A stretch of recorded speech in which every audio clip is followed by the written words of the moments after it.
Hello दोस्तों, स्वागत है आपके अपने यूट्यूब चैनल एसएस ट्यूशन में। आज के हम इस वीडियो में बात करेंगे भारतीय संविधान की प्रमुख अनुसूचियां। ठीक है, तो जानेंगे आज कौन कौन सी अनुसूचियां हैं, किनके बारे में आपको विशेष जानकारी याद रखनी है। ठीक है, तो चलिए आज के वीडियो को हम लोग शुरुआत करते हैं यहीं से। सबसे पहला तो ये आपको ध्यान रखनी है कि मूल संविधान में अनुसूचियों की संख्या कितनी थी। भारत में मूल संविधान मतलब कि वर्तमान पहले का जो संविधान था, ठीक है, मूल संविधान में अनुसूचियों की संख्या कितनी है, तो ये याद रखना है कि मूल संविधान में अनुसूचियों की जो संख्या है वो 8। कितनी अनुसूचियां बाबू? 8 अनुसूचियां। और अभी वर्तमान में, ठीक है, वर्तमान में अनुसूचियों की संख्या बढ़ करके कितनी हो गई है?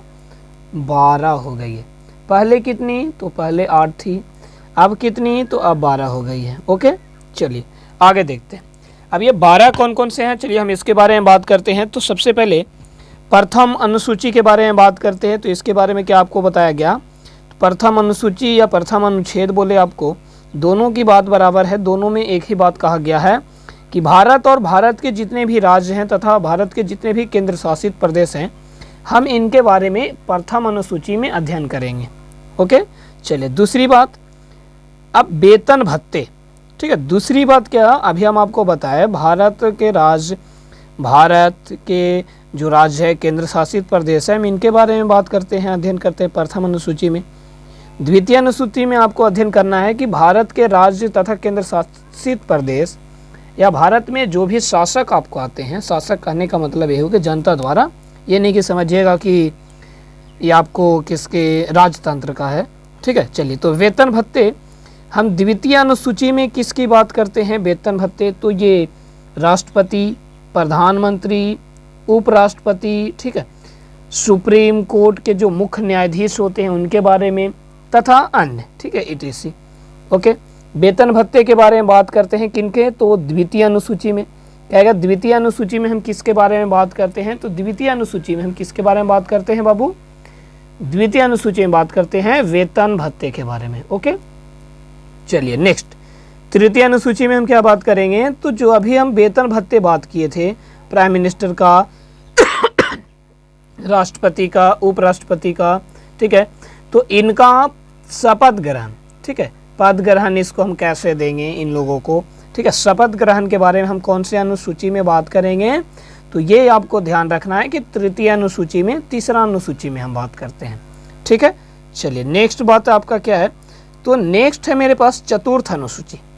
चतुर्थ अनुसूची में हमको बात करना है राज्य एवं केंद्र शासित प्रदेश में सीटों का आवंटन, सीटों का बंटवारा। कौन से राज्य में कितने सीट होंगे लोकसभा के लिए, कितने होंगे राज्यसभा के लिए, ठीक है, तो हम लोग इसके बारे में बात करेंगे। कौन से अनुसूची में? चौथी अनुसूची में। इसके बाद पांचवा में क्या बाबू? पांचवा में याद रखना है, पांचवी अनुसूची और छठी अनुसूची आपको थोड़ा सा दिक्कत करेगा। देखो, पांचवी अनुसूची में याद रखना है कि अनुसूचित जाति जनजाति के प्रशासन का वर्णन किया गया है। अनुसूचित जाति का और जनजाति का। देखो, पांचवी अनुसूची में आपको क्या अध्ययन करना है? अनुसूचित जाति का और जनजाति के प्रशासन के बारे में अध्ययन करना है। लेकिन छठी अनुसूची में केवल जनजाति, ठीक है, जनजाति के प्रशासन का वर्णन करना है। थोड़ा सा अंतर यह है कि अनुसूची, जो पांचवी अनुसूची है, अनुसूचित जाति जनजाति के प्रशासन के बारे में जो अध्ययन करेंगे, वर्णन है पूरा लिखा हुआ उसको में, ठीक है, तो इसको में अंतर यह है कि पांचवी अनुसूची में हम पूरे स्टेट, ठीक है, संपूर्ण भारत के राज्यों के बारे में अध्ययन करेंगे। लेकिन ये जो छठी अनुसूची है ना, ठीक है, ये छठी अनुसूची जनजाति के प्रशासन का वर्णन हम केवल, ठीक है, 4 राज्यों में ही करेंगे। कितने राज्यों में? 4 राज्यों में। अब वो 4 राज्य हम कैसे याद करेंगे? तो एक वर्ड लिखा हुआ है मातम, MATAM, मातम, ठीक है। मातम से पहला आपको ये क्या याद रखना है? मेघालय। पहला क्या? मेघालय। ए से याद रखना है असम, टी से याद रखना है त्रिपुरा, एम से याद रखना है मिजोरम। ओके, क्लियर हो गए? चलिए फिर से, पांचवी अनुसूची में अनुसूचित जाति और जनजाति के प्रशासन का वर्णन पूरे राज्यों में किया गया है। ठीक है, भारत के जितने भी 28 राज्य हैं टोटल में किया गया। लेकिन छठी अनुसूची में मात्र 4 राज्यों के जनजाति के प्रशासन का वर्णन किया गया है। वो 4 राज्य कौन कौन से आपको देख लीजिए, ठीक है। 4 राज्य मातम से याद रखना, मेघालय, असम, त्रिपुरा और मिजोरम। चलिए नेक्स्ट देखते हैं 7वीं अनुसूची। तो 7वीं अनुसूची आपको दिखाई दे रही होगी, यहाँ पर देख लीजिए। कर सूचियों का वर्णन किया गया है। किसके बारे में वर्णन किया गया है? सूचियों के बारे में। तो आपको हम पिछला पार्ट 3rd वीडियो में बताए थे सूची कौन कौन से, संघ सूची, राज्य सूची और समवर्ती सूची। संघ सूची में हम देश के बारे में बात करेंगे, राज्य सूची में हम किसके बारे में बात करेंगे, भारत के विभिन्न जो राज्य 28 राज्य हैं उसके बारे में। समवर्ती में देश के भी बात करेंगे और राज्य के भी बात करेंगे। ओके, चलिए इन सूची में विषय पहले कितना था, देखो कहेगा संघ सूची में पहले जो विषय था, देखो यहाँ पर हम लिख दिए हैं संघ सूची, राज्य सूची और समवर्ती सूची। तो संघ सूची में पहले, ठीक है, मूल संविधान में पहले कितने सब्जेक्ट था, इसका विषय कितना था, ठीक है, विषय कितना था, तो 97 विषय था। जो अभी वर्तमान में कितने हैं, 100 विषय हैं, ये आपको याद रखनी है। राज्य सूची में मूल संविधान के, ठीक है, यहाँ पे हम लिख दे रहे हैं मूल संविधान के, देखो बाबू मूल संविधान के, ठीक है, राज्य सूची में राज्य के विषय कितने थे, तो 66 विषय थे, जो अब कम गया है। कितना कम गया है, 61 हो गया। संघ सूची में और समवर्ती सूची में विषय को बढ़ा दिया गया है, लेकिन राज्य के विषय में क्या कर दिया, कमी कर दिया गया है। जैसे समवर्ती सूची में पहले विषय कितने थे, 47, जो अब बढ़ करके कितना हो गया है, 52 हो गया है। क्लियर हो गए। तो 7वीं अनुसूची में हम किसके बारे में वर्णन करेंगे, ठीक है, सूचियों का वर्णन करेंगे। चलिए हम एक बार रिकॉल थोड़ा सा करते हैं, इसके बाद चलो 8वां पहले देख लेते हैं, इसके बाद हम लोग रिकॉल करेंगे। 8वां अनुसूची है भाषाओं का वर्णन, आपको दिखाई दे रहा होगा। चलिए देख लीजिए, भाषाओं का वर्णन है कौन से अनुसूची में, 8वीं अनुसूची में। किसका वर्णन है बाबू, तो भाषाओं का वर्णन है। पहले मूल संविधान में, ठीक है, मूल संविधान में 8वीं अनुसूची में, मूल संविधान में 8वीं अनुसूची में कितने भाषा थे, तो पहले जो थे 14 भाषा थे। कितने भाषा थे बाबू, 14 भाषा थे। जो अब वर्तमान का जो आपका संविधान है, वर्तमान का जो आपका संविधान है उसमें भाषा कितने, तो 22 भाषा कर दिया गया। कितना बढ़ा, 8 भाषा बढ़ गया है आपका, ठीक है। तो चलिए हम लोग फिर से रिकॉल करते हैं, फिर हम तुरंत आपके पास आ जाएंगे। प्रथम अनुसूची में भारत एवं राज्य केंद्र शासित प्रदेश के बारे में अध्ययन करेंगे हम लोग, वर्णन किया गया है इसको में। द्वितीय अनुसूची में जो पहला अनुसूची जो था, भारत राज्य केंद्र शासित प्रदेश के जितने भी मंत्री पद होंगे, ठीक है, प्रधानमंत्री हो गए, राष्ट्रपति हो गए, उपराष्ट्रपति हो गए, राज्यपाल हो गए, मुख्यमंत्री हो गए, तो ये सब के बारे में जो अध्ययन करेंगे प्रथम अनुसूची में करेंगे। द्वितीय अनुसूची में उनके वेतन के बारे में अध्ययन करेंगे। तृतीय अनुसूची में उनके किसके बारे में अध्ययन करेंगे बाबू, शपथ ग्रहण के बारे में अध्ययन करेंगे। चौथे, राज्य एवं केंद्र शासित प्रदेश में सीटों का आवंटन, कि किस राज्य का कितना सीट होनी चाहिए लोकसभा में, किस राज्य का कितना राज्यसभा में सीट होनी चाहिए। ओके, चलिए पांचवी, तो पांचवी अनुसूची में बात करेंगे अनुसूचित जाति जनजाति पूरे राज्यों में, ये याद रखना आपको।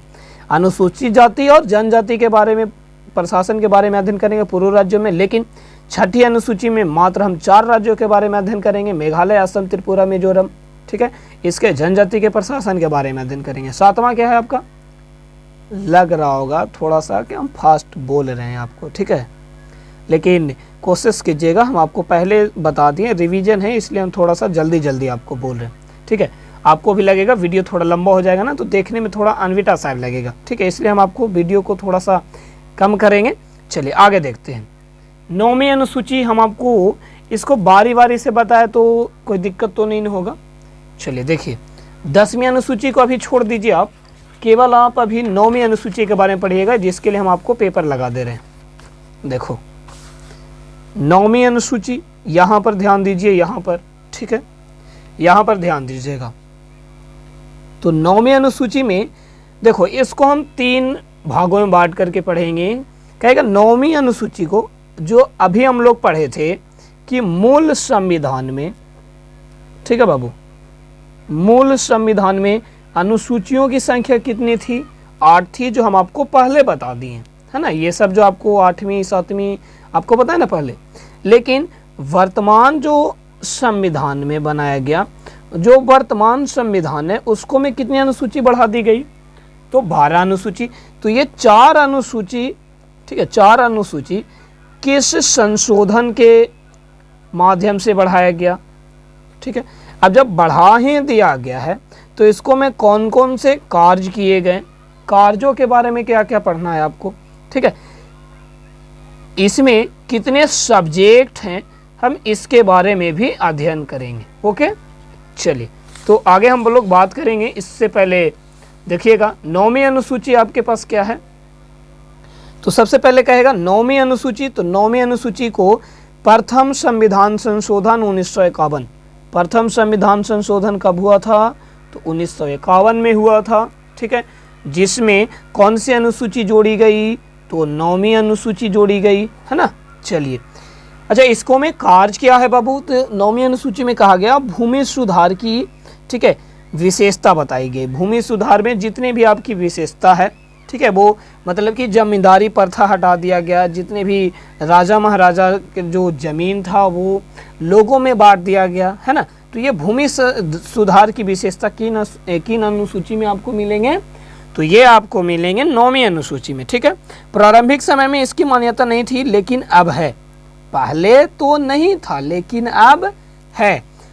अगर हम बात करें कि 9वीं अनुसूची में कितने सब्जेक्ट हैं, आपको दिखाई दे रहा होगा कितने सब्जेक्ट हैं, विषय कितने हैं, तो विषय की संख्या जो है इसको में 284, कितने विषय हैं, 284 विषय है। चलिए ठीक है, क्लियर हो गए। चलिए अब हम लोग पढ़ेंगे 10वीं अनुसूची के बारे में।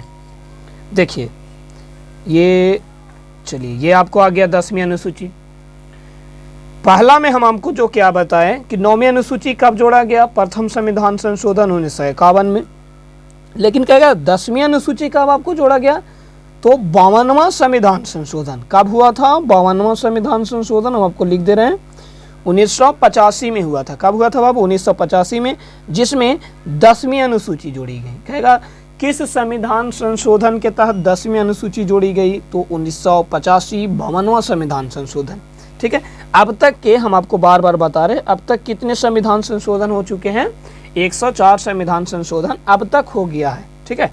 चलिए इसको में कार्य क्या किया गया कि दल बदल संबंध की जानकारी, इसमें चुनाव में जीतने के बाद दल बदल नहीं कर सकते। अब ये दल बदल क्या है बाबू, तो दल बदल समझिएगा।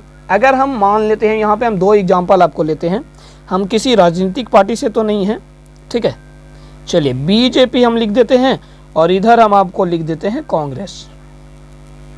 क्लियर हो गए, बीजेपी और कांग्रेस। मान लेते हैं किसी नेता का नाम है, कौन से नेता मान ले बाबू, आप बताइए जल्दी। चलिए कोई भी नेता मान लेते हैं, चलिए जैसे तेजस्वी लालू प्रसाद जी के बेटा मान लिया जाए हम, ठीक है, केवल हम मान रहे हैं, ये आप लोग सत्य में नहीं लीजिएगा।